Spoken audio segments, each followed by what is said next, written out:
Muy buenas tardes a todos. Sean muy bienvenidos a esta reunión de jóvenes. Según mi registro personal, es la séptima reunión de jóvenes que tenemos en el año. Normalmente tenemos alrededor entre 15, 18, dependiendo a veces de los feriados o dependiendo de contingencia que a veces haya que suspender alguna. Dios mediante, este año no vamos a suspender ninguna, pero no sabemos. Y en esta reunión no debía ser yo el que estuviese aquí tomando el mensaje. Teníamos otro plan, se cayó el plan evidentemente, así que lo lamento por ustedes, van a tener que sufrirme a mí. Para esta reunión, lo que quiero hacer es introducir el tema que vamos a estar viendo en esta reunión, más otras 4 reuniones para un total de 5. Y es un tema que no les voy a decir todavía. Yo sé que hay algunos que saben de qué se trata, pero no les voy a decir todavía. Y de hecho la presentación está ahí. No sé si la podríamos poner. Y me voy a robar el puntero. Permiso.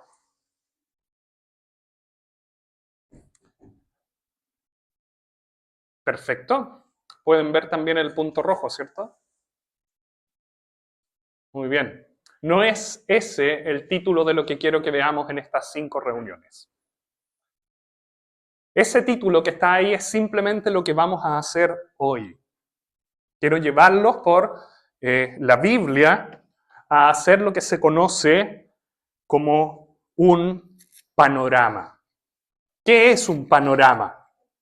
Un panorama es ver la historia completa, resumida de la Biblia, de principio a fin.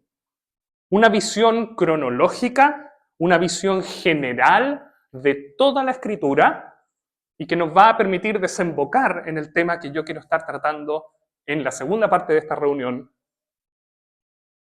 y en las próximas 4. Por lo tanto, quiero llevarlos hoy a que rastreemos en la Biblia, desde el principio, cuál es el plan creador de Dios desde sus inicios. Y después iremos al tema que quiero tratar. Oremos para comenzar. Padre Celestial, queremos darte gracias por esta instancia que tú nos das. Queremos reconocer que es de tu gracia y de tu bondad que nos permites estar aquí, juntos, y al calor de tu palabra. Te pedimos, nuestro Dios, que la bendigas. Te pedimos, Padre, que me des sabiduría para poder exponerla bien, que suplas mis falencias y que abras el corazón de todos nosotros para que la podamos recibir, atesorar y apropiarnos de ella. Quedamos en tus manos, nuestro Dios, sabiendo de la profunda solemnidad de lo que tenemos aquí, tu palabra. En el nombre del Señor Jesús, amén.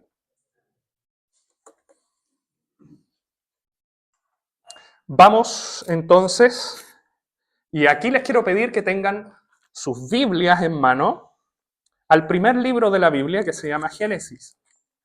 Y quiero ver algunos versículos en Génesis que nos van a hablar de qué es lo que Dios está haciendo, de cuál es el deseo de Dios, qué es lo que Dios quiere. Quiero hablar de el plan de Dios y el primer Adán.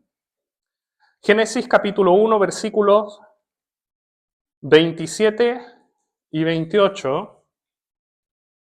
Y creó Dios al hombre a su imagen. A imagen de Dios lo creó, varón y hembra los creó, y los bendijo Dios y les dijo: fructificad y multiplicaos, llenad la tierra, sojuzgadla y señoread en los peces del mar, las aves y todas las bestias que se mueven.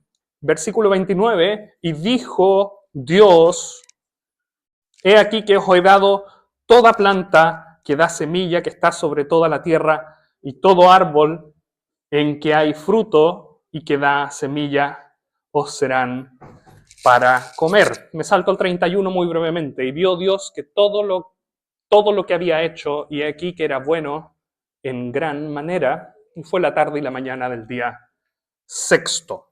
Me salto al siguiente capítulo para ver algunos elementos del capítulo 2, versículo 15. El capítulo 2 de Génesis, ¿saben lo que es? Es un zoom. Lo que acabamos de leer, en esos poquitos versículos, el capítulo 2 le hace un zoom y nos va a explicar un poquitito más en detalle qué es lo que pasó dentro de estos pequeños versículos que leímos ya en el capítulo 1. Dice así el capítulo 2, 15 al 17, tomó Jehová Dios al hombre, lo puso en el huerto del Edén para que lo labrara y lo guardase, y mandó Jehová Dios al hombre diciendo, de todo árbol del huerto podrás comer, mas del árbol de la ciencia del bien y del mal no comerás, porque el día que de él comieres ciertamente morirás. ¿Qué es lo que quiero destacar en esta primera parte? Con Adán o Adán y Eva, el relato de la creación y del jardín del Edén. ¿Qué es lo que quiero destacar aquí? Quiero destacar que Dios desde el principio crea al ser humano, a la raza humana, conforme a cómo es Él. El ser humano fue creado a imagen y semejanza de Dios. Hay algo de Dios que es puesto en el hombre y en la mujer. Refleja su carácter, refleja sus atributos. Y Dios le encarga, Dios le muestra a Adán y le encarga algo. Mantengan eso en mente, mantengan eso por favor en su memoria RAM, como diríamos por ahí algunos. Manténganlo ahí. Hombres, personas creadas a imagen y semejanza de Dios, que reflejan el carácter de Dios y que Dios les revela algo. Dios les delega algo. ¿Qué les delega? Miren, ahí se corrió un poquitito porque lo hice con otra aplicación. ¿Qué es lo primero? Y lo leímos en el capítulo 1. ¿Qué es lo primero que Dios les mandó al hombre? Miren, parece que mi oreja es muy grande, parece. Fructifiquen, multiplíquense. El capítulo 2 nos agregó que cuando estaban en el huerto del Edén, Dios les dijo también que labraran el jardín del Edén. Y yo le pregunto a los jóvenes que tal vez conocen algo más de la Biblia, que están un poco más familiarizados con esto, ¿en ese momento existía el pecado o no? En ese momento no. En el capítulo siguiente, Adán y Eva pecaron. Pero en este momento no existía el pecado. ¿Qué tenía que labrar entonces Adán? Si no existía el pecado. Si no había maleza que sacar. Eso viene después. Si no había nada que arruinara el jardín del Edén. ¿Qué tenía que hacer? ¿Por qué? ¿Alguien sabe? Es parte del plan de Dios que estos hombres, creados a su imagen y semejanza, labraran el huerto para ir agrandándolo, para ir extendiéndolo por toda la tierra. En Génesis capítulo 3 hay un pasaje que dice así, dice el versículo 8, y oyeron la voz de Jehová Dios que se paseaba en el huerto al aire del día. ¿Qué significa eso? Este huerto que tenemos aquí, el jardín del Edén, no era simplemente un parque. El huerto que tenemos aquí era un santuario. Era el lugar donde Dios tenía comunión, tenía cercanía, donde Dios estaba y moraba con estos hombres y mujeres que él había creado a su propia imagen y semejanza, que estaban multiplicándose, que estaban fructificando y que estaban cada vez más extendiendo los límites del jardín del Edén. Estaban llenando la tierra de un gran santuario. Estaban llenando la tierra del lugar donde Dios tenía comunión con ellos. Dios se paseaba en el jardín. Y Dios les dijo que ellos señorearan, eso lo leímos en el capítulo 1, señoreen.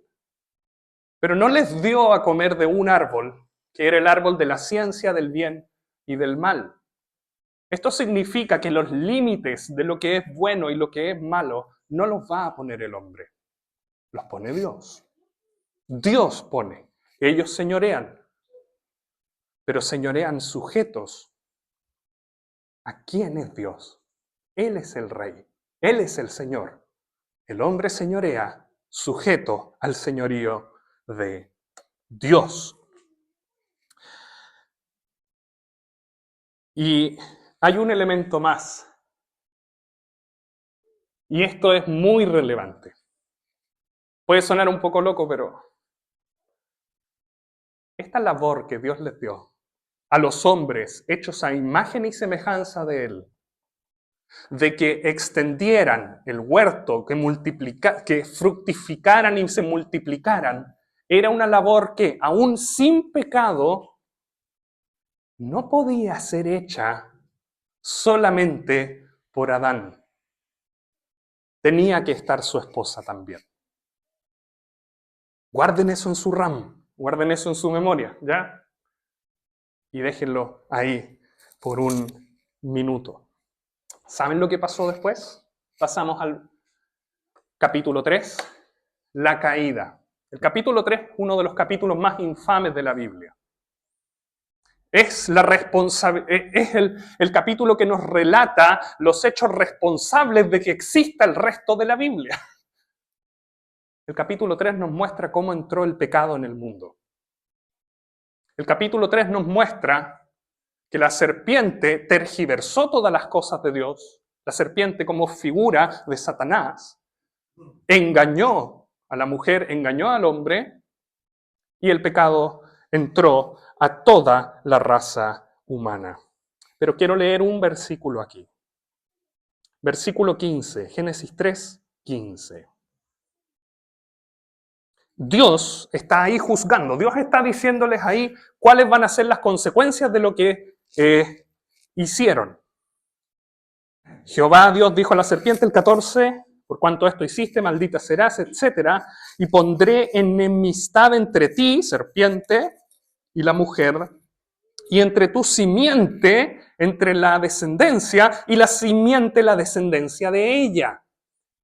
Esta, la simiente, la descendencia de la mujer, te herirá en la cabeza, una herida mortal, una herida que va a significar la destrucción de la serpiente, y tú, la serpiente, le herirá en el calcañar. ¿Qué no es un calcañar? ¿Alguien sabe? ¿Alguien? El talón. El talón. Hueso calcáneo, ¿o no? Ahí sí. Ahí suena un poquito mejor. ¿Saben lo que nos quiere decir esto? Génesis 3. Aún a este nivel de la Biblia, aún tan al principio de la Biblia, Dios está haciendo una promesa. Una promesa de que Dios no se ha olvidado de lo que Él quiere lograr. Quiere lograr que la tierra sea llena de personas hechas a su imagen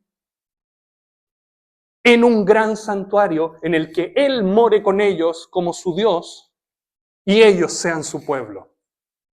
Ahora está arruinado porque entró el pecado en el mundo. Pero aquí, tan al principio como en Génesis 3, hay una promesa de que un descendiente de la mujer iba a destruir a la serpiente, iba a, de manera implícita, por lo tanto, restaurar todas las cosas, todo el daño que estaba hecho por causa del pecado, pero que eso iba a ser doloroso, que eso iba a tener un costo, eso iba a tener un precio. Nosotros entendemos que ese descendiente es el Señor Jesucristo. Y ese precio, ese costo, es la cruz.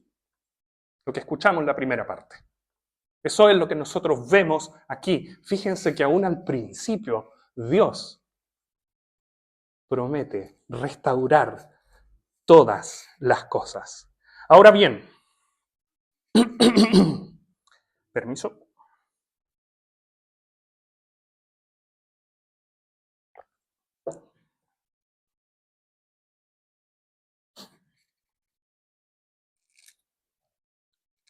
En la Biblia se habla de dos Adán.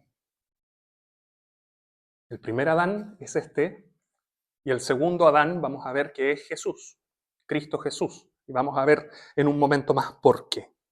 Pero quiero, antes de pasar al siguiente elemento de este gran panorama que estamos viendo, quiero citarle, yo lo voy a leer solamente, un versículo para enfatizar un punto que es muy importante.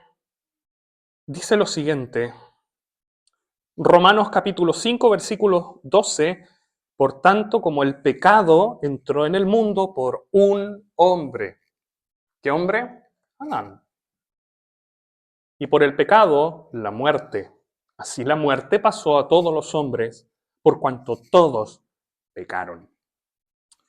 Y este pasaje nos resalta la idea de que toda la raza humana está bajo pecado,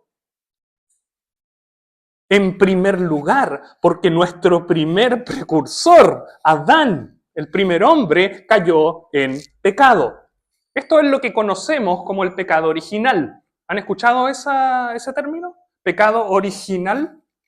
Es el pecado que realmente es contraído por nacimiento, no cometido por actos. Es un pecado que viene en lo más profundo del corazón, que naces con él. En ti, en mí, hay un rastro de lo que hizo Adán y Eva que pecaron contra Dios. Por nacer, por el simple hecho de nacer. Ese es el pecado. Todo ser humano lleva esa semilla de maldad en su interior. Y Dios dijo que si lo hacían, ciertamente morirían. Pero el plan de Dios se mantiene firme. Dios no renuncia a su plan. El plan de Dios de llenar la tierra de personas a imagen y semejanza de Él mismo y que Él sea su Dios, sigue estando allí. Después de Adán, de que desobedece, que falla, que es expulsado del huerto, ya no es inocente. El huerto es el lugar donde Dios se mueve. Viene Noé. ¿Quién es Noé? Yo creo que todos lo conocemos o hemos escuchado de él. Hizo un arca, vino un diluvio, salvó a los animales, un relato. Lo encontramos un poco más adelante. Lo encontramos en los capítulos 6 al 10 de Génesis. No vamos a ver versículos, voy a pasar muy rápido porque quiero mostrarles una cosa con Noé. Una de las grandes ideas maravillosas que cualquier humano podría tener, cualquier ser humano podría tener, sería la siguiente. Oye, ya que entró el pecado en el mundo, ¿qué tal si Dios mata a todos los malos y deja solo a los buenos? El mundo sería muchísimo mejor, ¿no? ¿Saben lo que Dios nos responde cuando presentamos esa brillante idea? Dios deshazte de todos los malos, guarda solo a los buenos y crea el mundo solo con las personas buenas y los malos desechados. ¿Saben lo que Dios te dice? En el relato de Noé, Dios dice, yo ya lo hice.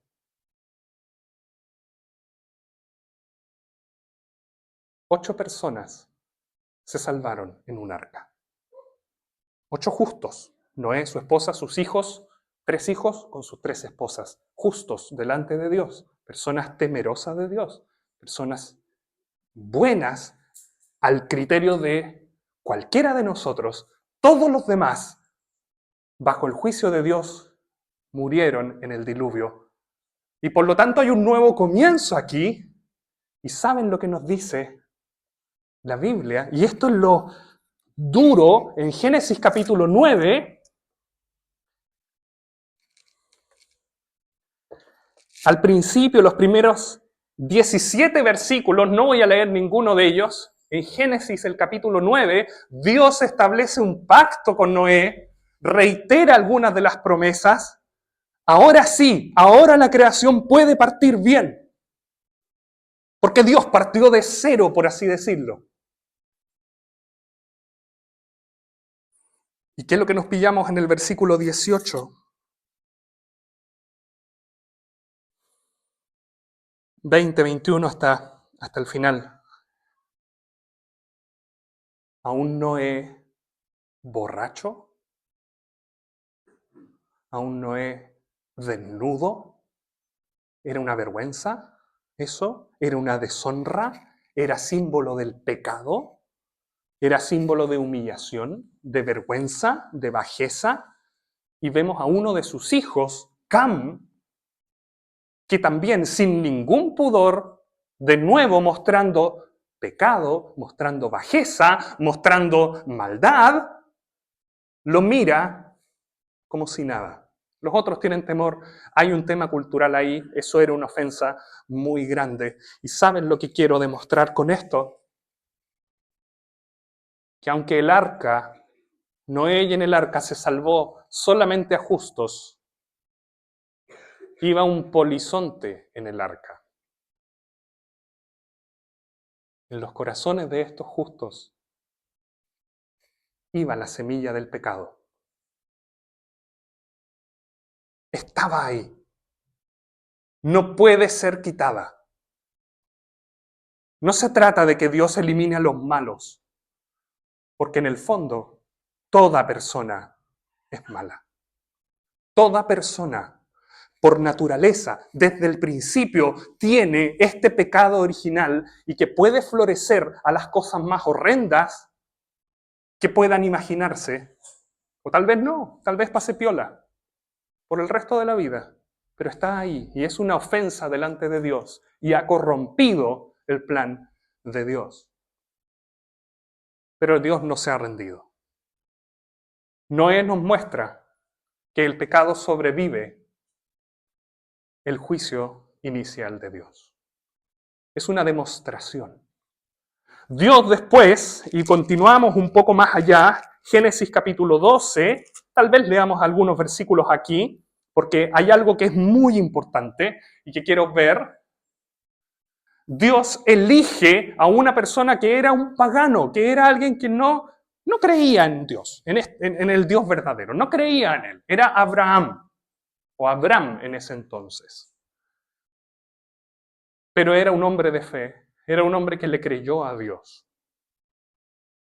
Y en Génesis capítulo 12, versículo 1, dice, Jehová había dicho a Abraham, vete de tu tierra, vete de tu parentela. Versículo 2, yo haré de ti, dice Dios, una nación grande, te bendeciré, engrandeceré tu nombre y serás bendición. Bendeciré a los que te bendijeren, a los que te maldijeren, maldeciré, serán benditas en ti todas las familias de la tierra. En otro capítulo, Génesis 17, Dios reitera algunas de las promesas y le dice, te multiplicaré en gran manera, haré naciones de ti y reyes saldrán de ti. Dios toma a uno con el objetivo de conformar un pueblo mediante el cual Él va a cumplir su promesa de bendecir a todas las naciones y de restaurar todo lo que quedó inconcluso en el jardín del Edén. Pero quiero que noten algo. A Adán y Eva, Dios les dijo a ellos, ustedes fructifiquen y multiplíquense. Ustedes no tienen pecado, háganlo ustedes. A Abraham Dios les dice, yo te voy a multiplicar, yo te voy a bendecir, ya no tú, lo voy a hacer yo. Dios ya no delega en el ser humano el cumplimiento de su plan. Dios toma cartas en el asunto, Dios se inmiscuye completamente, Dios se va a encargar de manera personal de cumplir su propósito. Eso es lo que tenemos ahí. Y de Abraham viene y nace Isaac, nace Jacob, nacen varios hijos y nace de ahí toda la nación de Israel, la tenemos ahí, que reciben las leyes de Dios, que son conformados como pueblo de Dios, y sin embargo demuestran una incapacidad total para cumplir la ley de Dios. De nuevo, ¿por qué? Porque en su corazón, en lo más profundo de su ser, hay pecado, y no son capaces. Y nadie es capaz en sus propias fuerzas. Dios es el que tiene que encargarse personalmente. Israel fracasó. Así como fracasó Adán al principio y fue expulsado del huerto del Edén, Israel, el pueblo de Israel, también fracasó constantemente, pecó contra Dios y de hecho por su desobediencia, uno de los últimos juicios que tienen es precisamente algo bastante paralelo a la expulsión de Adán y Eva del huerto del Edén. Es lo que se llamaba en historia una deportación. Un general o un rey invadía una nación y para evitar sublevaciones en la nación trasladaba a toda la población de ellos a otro lugar, los mezclaba con otra cultura, por lo tanto, de una manera práctica eliminando la cultura y traía a otro pueblo para que habitase esa tierra. En este caso, Israel es deportado a Babilonia como juicio por haberse apartado de Dios. Israel fracasó.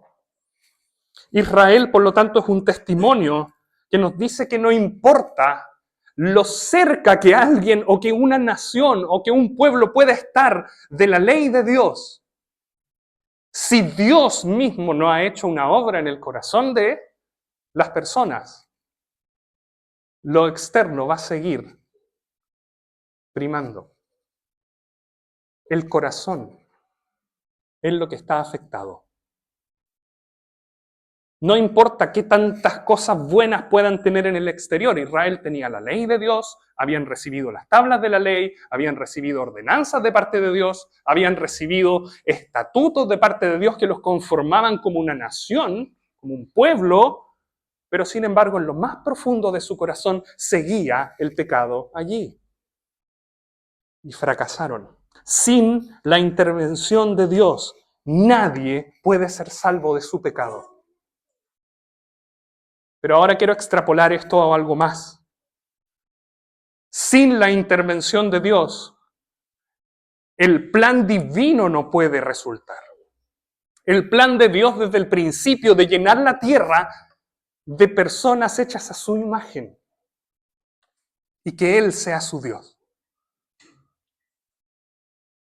Israel no era el fin.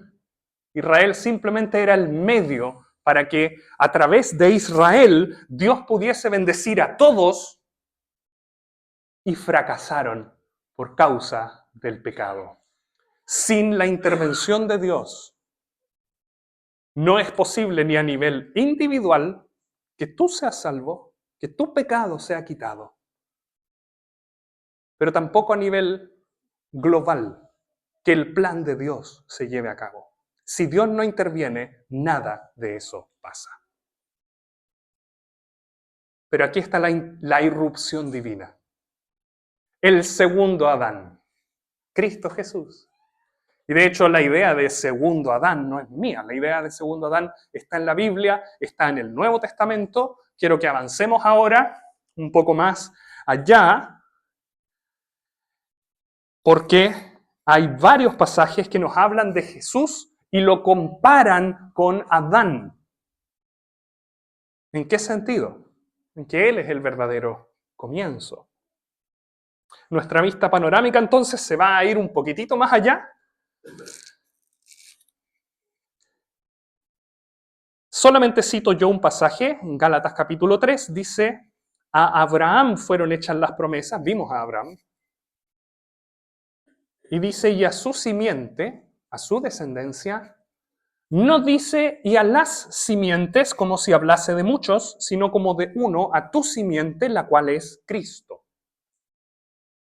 Dios estaba ya diciendo, declarando que iba a venir uno de Abraham, un descendiente de Abraham, que iba a deshacer todo, e iba a restaurar todo, iba a deshacer lo que hizo el diablo, iba a restaurar todas las cosas para la gloria de Dios. ¿Y quién es? Es Cristo Jesús. ¿Saben ustedes lo que nosotros creemos de Cristo Jesús?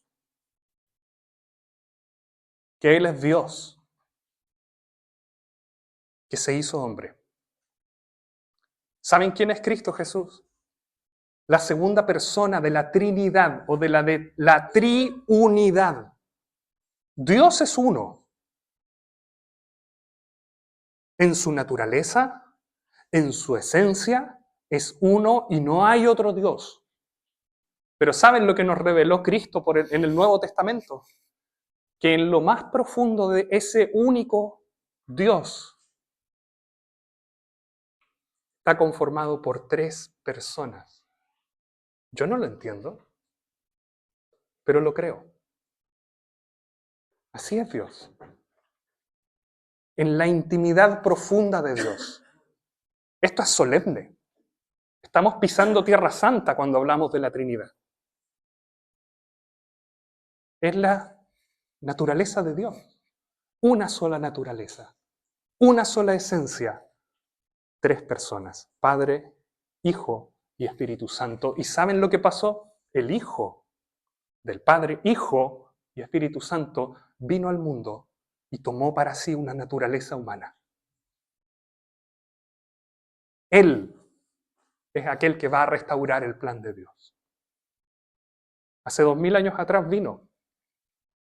Nació en un pesebre, se crió como carpintero,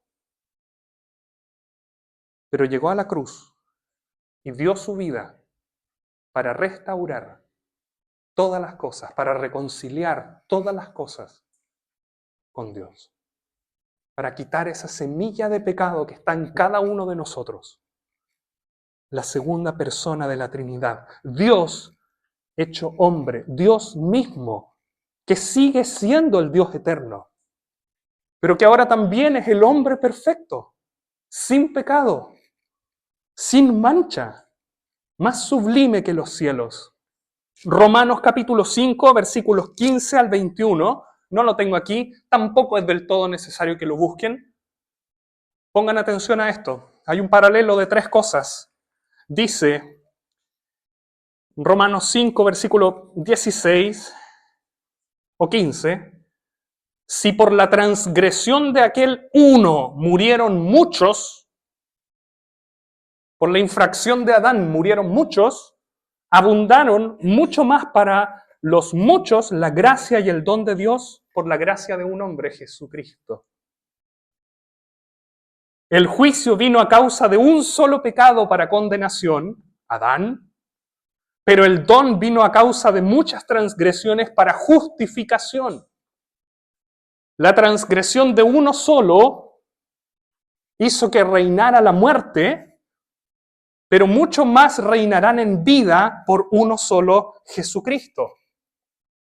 El primer Adán lo arruinó todo. El segundo Adán, Cristo Jesús, lo está restaurando todo. Versículo 19, porque así como por la desobediencia de un hombre los muchos fueron constituidos pecadores, así también por la obediencia de uno los muchos serán constituidos justos. Cristo Jesús de nuevo. Primera de Corintios 15, 21, porque por cuanto la muerte entró por un hombre, Adán, también por un hombre la resurrección de los muertos. Porque así como en Adán todos mueren, también en Cristo todos serán vivificados. Así también está escrito, dice 1 Corintios 15, 45, fue hecho el primer hombre Adán, alma viviente, pero el postrer Adán, el último Adán, espíritu vivificante, el que da vida. Dios irrumpió en nuestra realidad material. Para Él, ya no nosotros, Él tomar cartas en el asunto de forma personal y culminar lo que nosotros mismos arruinamos. Lo que Adán no pudo hacer cuando Dios se lo encomendó. Lo que Israel no pudo hacer en sus propias fuerzas. Pero Cristo Jesús sí. Para comenzar un proceso que sigue en curso y que va a terminar un día con la total, plena y completa realización del plan original de Dios. Devolvernos al jardín del Edén. Figuradamente estoy hablando. Que Dios esté con su pueblo como su Dios y su pueblo tenga cercanía total con ese Dios. Vamos ahora entonces. Con este panorama general, hay un hermano que decía, con estos lentes, yo les di lentes a ustedes, pónganse los lentes, veamos ciertas cosas ahí. Les quiero mencionar cuál va a ser mi tema, entonces, por las próximas 4:30 reuniones. Redoble de tambores, por favor.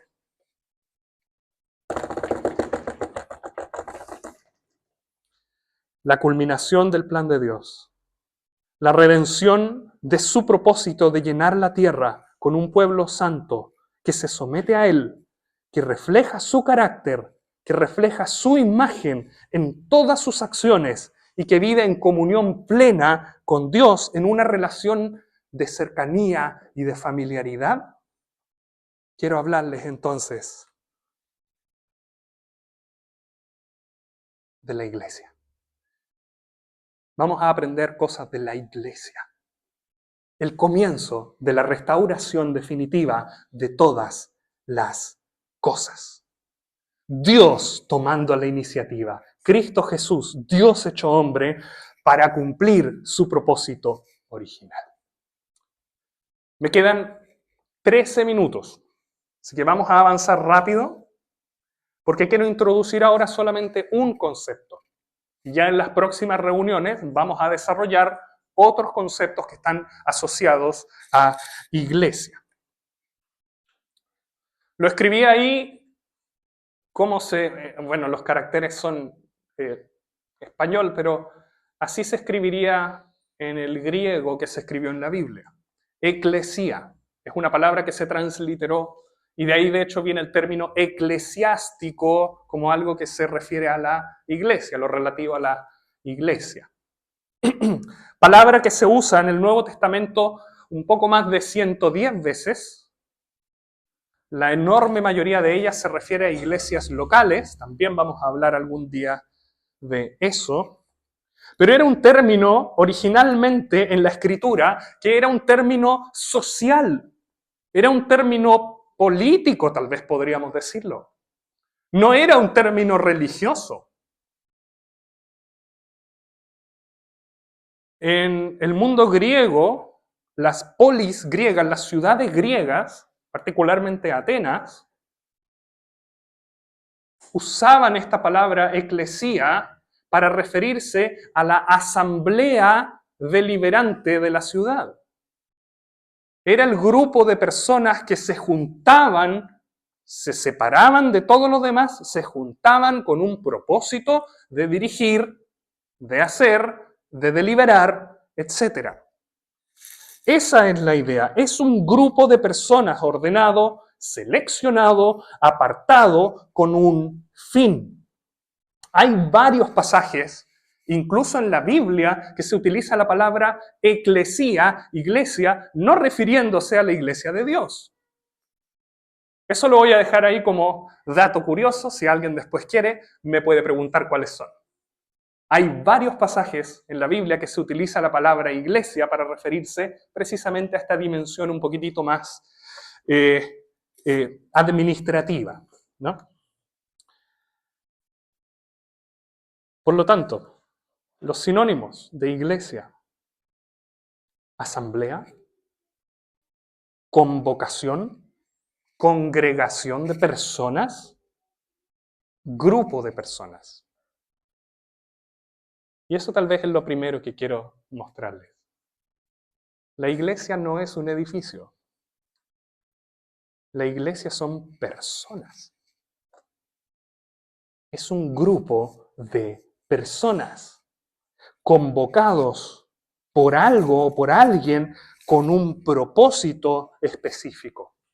Y nosotros en el cristianismo, la iglesia, lo que Cristo el Señor hace es Él convocar, Él llamar. De hecho, la palabra eclesía significa literalmente llamados fuera. Tiene que ver con una asamblea de alguien que los llamó. Dios es el que llamó. En este caso del cristianismo. Dios llamó. Dios convoca. Dios reúne. Y saben que aquí hay algo que quiero detenerme. Tocante a la salvación. Le hablo a mis jóvenes hermanos creyentes. Cuando Dios salva a un individuo, cuando Dios te salvó, no solamente te limpió de tus pecados, no solamente te dio vida eterna, no solamente te adoptó como un hijo de Dios. Inmediatamente Dios también te hizo parte mediante el Espíritu Santo que viene a morar, a vivir definitivamente en ti.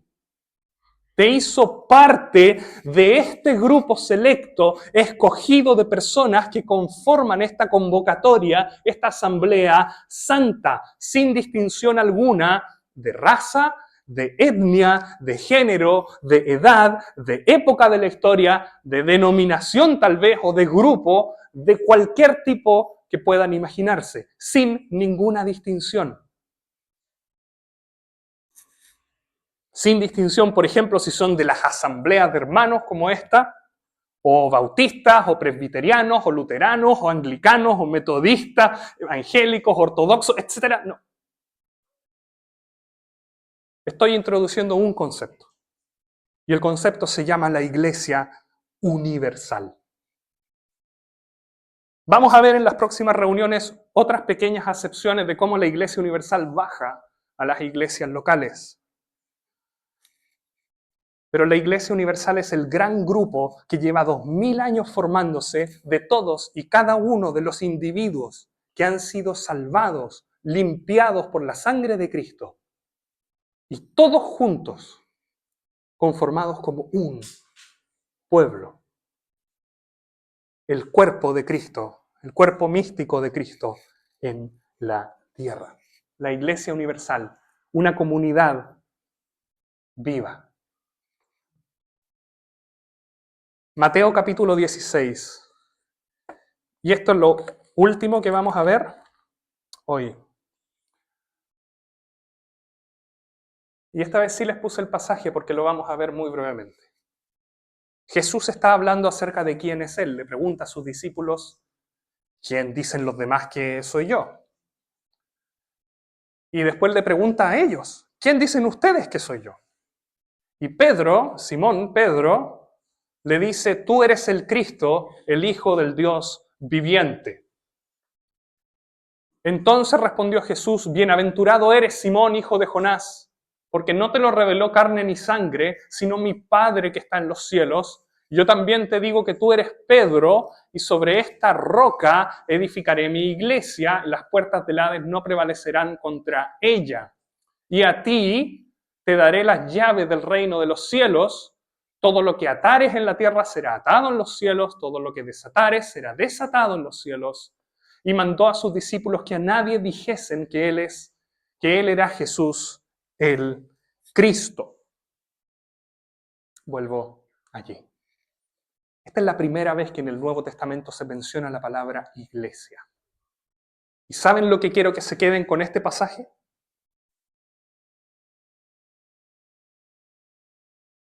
Que la iglesia es de Cristo, no es de personas. Que la iglesia está siendo formada por Cristo, no por personas. Y un elemento más que lo voy a conversar brevemente. Que el fundamento de la iglesia es Cristo, no personas. Tú eres Pedro, y sobre esta roca, tú eres Pedro, una piedra, y sobre esta roca, Petros, sobre esta roca, Petra, edificaré mi iglesia. Y yo sé que muchas veces se ha enseñado que Pedro es la roca, y que Pedro tal vez es el primer papa, y etcétera, etcétera. Pedro tiene una función importante aquí, ¿sí? El resto de los discípulos también tienen una función importante, pero yo quiero plantear lo siguiente. Lo que hemos creído todos los de la iglesia. La roca sobre la que se edifica la iglesia de Cristo no es Pedro. Pedro es una de las piedras que está encima. Esta es la metáfora de un edificio. La roca es la declaración de quién es Cristo. La roca, la verdad fundamental de la iglesia, tiene que ver con que Jesús, el carpintero, realmente es el Cristo de Dios, el Hijo del Dios viviente. Ese carpintero no es un carpintero, ese carpintero es el Dios Todopoderoso que vino al mundo. Esa verdad es el fundamento de la iglesia. Hay un hermano que decía que si uno escucha una conversación entre dos personas, y nosotros estamos aquí leyendo una conversación entre dos personas, entre Jesús y Pedro, y escuchamos algo y no lo entendemos bien, ¿qué tenemos que hacer para poder entenderlo? Ir y preguntarle a esas personas de qué se estaban hablando. ¿Saben lo que nos dice Pedro en la Biblia acerca de quién es el fundamento de la iglesia? En Hechos, el capítulo 4, uno de los discursos del apóstol Pedro, poco tiempo después, 2 meses aproximadamente después de que Jesús murió en la cruz, dice Pedro, lleno del Espíritu Santo, dice, versículo 11, Hechos 4:11, este Jesús es la piedra reprobada por vosotros los edificadores, le dice a los judíos que rechazaron a Jesús, ustedes lo reprobaron, pero Jesús, la piedra, ha venido a ser cabeza de ángulo. Pedro está diciendo allí, Pedro entendió que la piedra no era él, que la piedra era Jesús, que la piedra más importante de una edificación de aquella época, la cabeza de ángulo, era Cristo. Y también tenemos otro pasaje en Primera de Pedro, capítulo 2, dice, acercándoos, Pedro nos dice, acérquense, acercándoos a Él, a Cristo, piedra viva, desechada por hombres, mas para Dios escogida y preciosa, vosotros también como piedras vivas que van encima. Sed edificados como casa espiritual, etcétera, etcétera. La piedra es Cristo. La piedra es su identidad. ¿Quién es Él?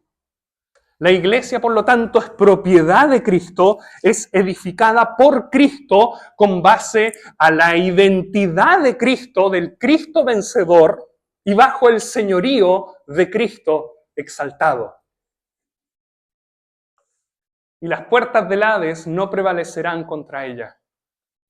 Si había un reino de la muerte que nos tenía a todos encerrados, las puertas no van a poder retenernos encerrados. Esa es la idea de lo que está diciendo nuestro Señor allí. Ahora, los apóstoles sí van a tener un rol fundamental. El apóstol Pablo lo dice en Efesios capítulo 2, dice, edificados sobre el fundamento de los apóstoles y profetas. Ellos iban a estar en el fundamento, pero seguimos leyendo, siendo la principal piedra del ángulo Jesucristo mismo.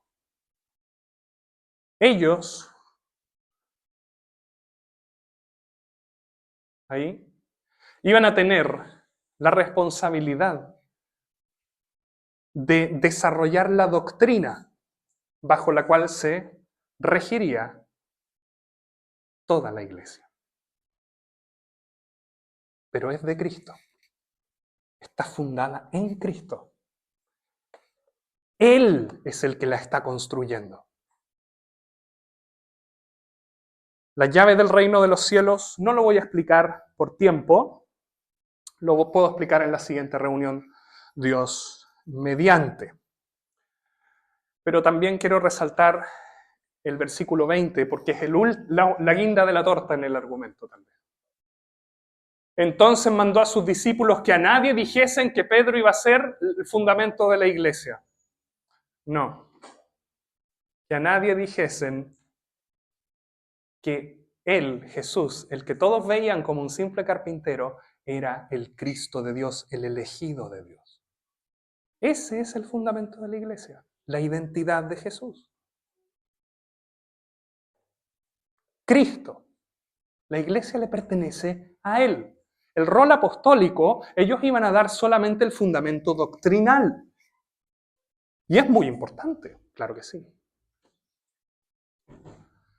Y ahora termino. ¿Se acuerdan del panorama que partimos haciendo? Partimos en Génesis. ¿Cómo fue la cosa avanzando? Dios se introduce. Dios toma cartas personalmente. Y miren cómo termina todo en el penúltimo capítulo de la Biblia. Apocalipsis, el libro de Apocalipsis, el último libro de la Biblia tiene 22, pero el 21 y 22 está describiendo lo que pasa al final. Miren lo que dice el texto. Dios, Él morará con ellos. Ellos serán su pueblo. Dios mismo estará con ellos como su Dios. Se cumplió lo del principio, queridos. Dios siempre, desde el principio, tuvo este plan. Y se está cumpliendo. Y se va a cumplir, porque Él intervino. Y por lo tanto, termino. La iglesia no es un plan secundario de Dios. La iglesia es la perfección y la consumación del plan de Dios para la humanidad. En este tiempo en el que estamos viviendo y que nos toca desarrollarnos, se resaltan dos cosas que son contradictorias y se presentan como si fueran posibles perfectamente de cumplir. Por un lado, que tú eres el más importante, individualismo absoluto, yo soy el más importante, yo soy el parámetro, yo soy lo que marca mi bienestar está definido por mí y solo por mí. Y al mismo tiempo, se nos dice que tienes que pertenecer a algo y tenemos un montón de problemas, sobre todo en la juventud, porque a veces no encajan en un grupo. ¿Saben lo que nos dice la Biblia al respecto? Y para eso quiero aplicar esto que hemos visto aquí. Que Dios creó a toda persona no de una forma individual. La creó para pertenecer a algo más grande. A un grupo de personas. Y Dios, la doctrina de la iglesia, nos recuerda que Dios sí tiene un plan, que Dios sí tiene un propósito, que es mayor que cualquier cosa y que nos involucra a todos, hermanas y hermanos. No solo individualmente. Todos necesitamos pertenecer a algo. Y por fantásticos que puedan parecer cualquier grupo humano, no se comparan a la pertenencia a Dios. En Él está el único grupo humano que vence todo paso del tiempo y todo ataque de Satanás, su iglesia. Dios te proveyó a ti entrada gratuita y libre, pertenencia total comprada por sangre, por la sangre de Cristo, a este grupo de personas elegido, llamado fuera, convocado por Dios mismo. Es el grupo más antiguo, más trascendente, más importante y más glorioso que hay. Mucho más grande que estas cuatro paredes. Mucho más grande incluso que todo el mundo cristiano de Chile o de Sudamérica o de todo Occidente. Ha trascendido épocas. Y quiero, por lo tanto, que veamos un poco mejor la iglesia en estas reuniones que vienen. Que la valoren. Que valoren al dueño de la iglesia. Que valoren a Cristo. Y que valoren a quien está sentado al lado de ustedes.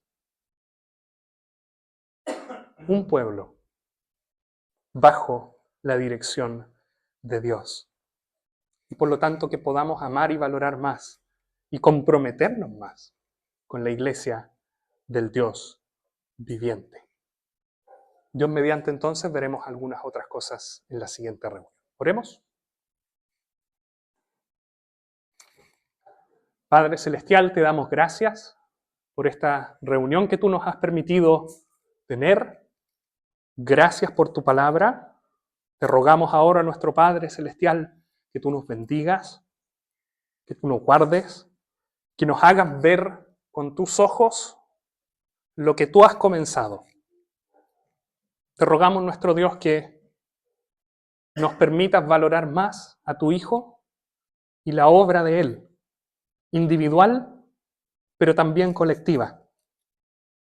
Te rogamos, nuestro Padre, que nos bendigas y nos guardes. Y en el retorno a nuestros hogares te pedimos también que pueda ser sin novedad. Quedamos en tus manos, en el nombre del Señor Jesús. Amén.